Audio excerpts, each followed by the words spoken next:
Okay, so we left off talking about hyperthyroidism. Now, remember, hyperthyroidism is an IgG modulated autoimmune dysfunction. So, IgG antibodies.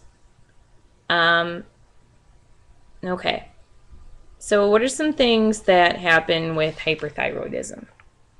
Well, remember the picture of the crazy lady on the end of the slides who is exhibiting the hallmark, one of the hallmark symptoms. That would be the exophthalmos with the eyes that just are doing this thing. Yeah. And with that, it's multisystemic. There's a presence of a goiter or dermopathy, and the dermopathy is pretibial myxedema. So again, genetics, stress, childbirth, all this can trigger the effects of hyperthyroidism. Hyperthyroidism, another type of hyperthyroidism is nodular thyroid disease. Nodular thyroid disease is when the thyroid cells start functioning independently and they just decide to go ahead and make their own T3 and T4 and kind of just doing whatever. So in toxic multinodular goiters, that would be this right here. That's a hyperthyroid issue. Toxic adenoma is what happens when there's an adenoma on maybe one side. That's what I have for the notes, is that there's one nodule that is hyperactive. Signs and symptoms are similar to Graves' disease, other than the infiltrative ophthalmopathy and myxedema. Okay, so the most severe complication of hyperthyroidism would be a thyrotoxic crisis, which can occur. You can die from that within 48 hours if you don't get it treated. Mostly it's just people that have undiagnosed hyperthyroidism who are undergoing a lot of stress. So this would be caused by infection, pulmonary, cardiac issues, trauma, stress, and it is manifested in the presence of hyperthermia, tachycardia, agitation. Again, remember, hyperthyroid is an increase in all of these things. Tachycardia, high heart rate. Okay. So again, with the toxic thyroid, it's usually undiagnosed and untreated. Hyperthyroid individuals that become stressed above 104 degree temperature, and in order to treat it, you have to give them beta blockers, which slow the metabolism and block the synthesis of TH. Okay, so again, just another general overview of hyperthyroidism. Increased sensitivity to catecholamines. And what are the catecholamines? Epinephrine and norepinephrine. Good job. Increased heat production, hair thinning, increased weight loss, increased hunger, increased GI movement. It's because your metabolism is jacked up. Okay. In hyperthyroidism, a goiter is almost always present. Remember, exophthalmos and goiters.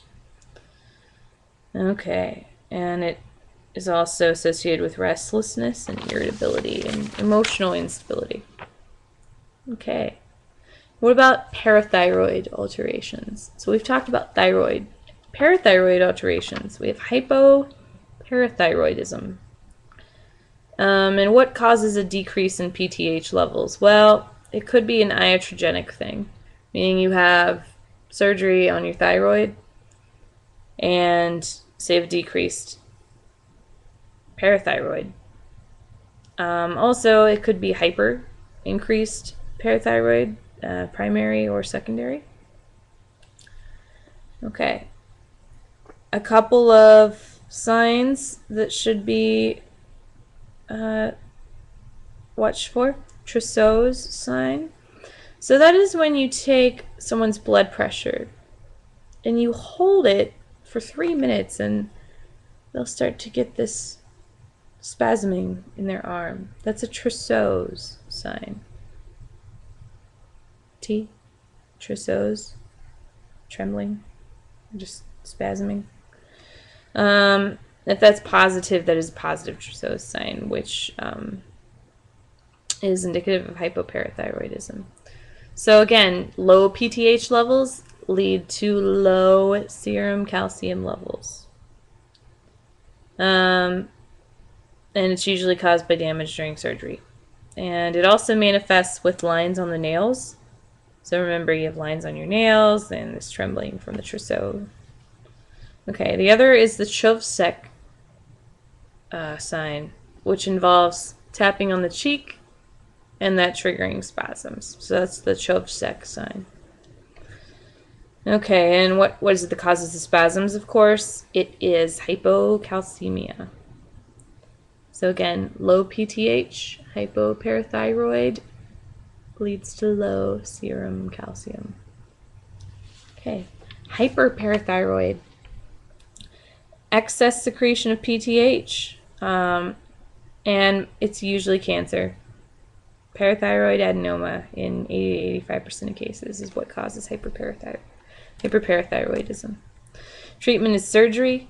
Consequences: high PTH and high serum calcium, of course. Now, that is primary. Primary is due to a direct tumor on the parathyroid. Secondary would be an increase in PTH secondary to a chronic disease. So CRF, respiratory failure, renal failure, that is renal failure, CRF, or intestinal malabsorption. So something else is going on where you have an increase in PTH, but it's not being absorbed correctly because of a chronic disease. Okay. More manifestations of hyperparathyroid is bone changes, bone and joint pain. The primary symptom is renal calculi. So you have too much serum calcium because your parathyroid is jacked up. And with that increase in serum calcium, you're going to get these kidney stones. And depression, fatigue, headaches, just there's too much going on in blood, calcium. Okay, and that finishes up the thyroid lecture. Thank you.